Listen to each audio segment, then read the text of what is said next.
Hamas ने यरगमालियों की फहरिस्त जारी कर दी। इसराइल ने यरगमालियों की फहरिस्त मौसूल होने की तस्दीक कर दी।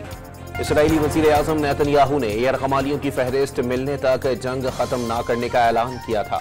जंगबंदी से कबल इसराइली फौज की बर्बरियत, दीर उल बला और खान यूनिस के करीब बम बरसा दिए, 3 फलस्तीनी शहीद। जंगबंदी मुआहदे पर अमल दरामद का वक्त होने पर गजा में जश्न, शहरी सड़कों पर निकल आए, रक्स करते दिखाई दिए।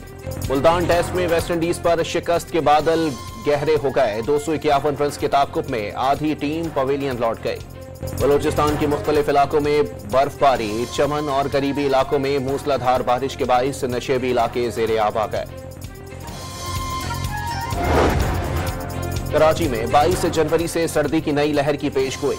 पंजाब में धुंध का राज, आलूदा शहरों की फहरिस्त में लाहौर पहले नंबर पर। मरियम नवाज का पंजाब में सड़कों की तामीर और मरम्मत माली साल के आखिर तक मुकम्मल करने का हुक्म। लाहौर की सड़कों पर साइकिल और मोटरसाइकिल सवारों के लिए अलग लेन मुख्तस।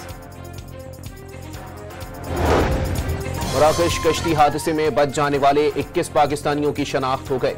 रबात में मुतासरा शहरियों को इमदाद की फराहमी जारी है। तर्जुमान दफ्तर खारजा का बयान। खुर्रम में सिर्फ एक फरीक के खिलाफ वर्जियों में मुलविस अमन जिरगे ने सदर मुमलिकत, वजीर आजम, आर्मी चीफ और गवर्नर खैबर पख्तूनख्वा को खत लिख दिया। पाकिस्तान जून 2025 तक पांडा बॉन्ड्स जारी करेगा। चीनी सरमायाकारों से $200 मिलियन जमा करने का इरादा है। वजीर खजाना मोहम्मद औरंगजेब का हांगकांग के टीवी को इंटरव्यू। यूटिलिटी स्टोर्स के मुलाजमीन पर निकालने की तलवार लटकने लगी। यूटिलिटी स्टोर्स की निजकारी से कबल मुलाजमीन की तादाद कम करने की तजवीज। और अमेरिका में टिकटॉक पर पाबंदी लग गई। सोशल मीडिया सार्फिन अब टिकटॉक इस्तेमाल नहीं कर सकेंगे।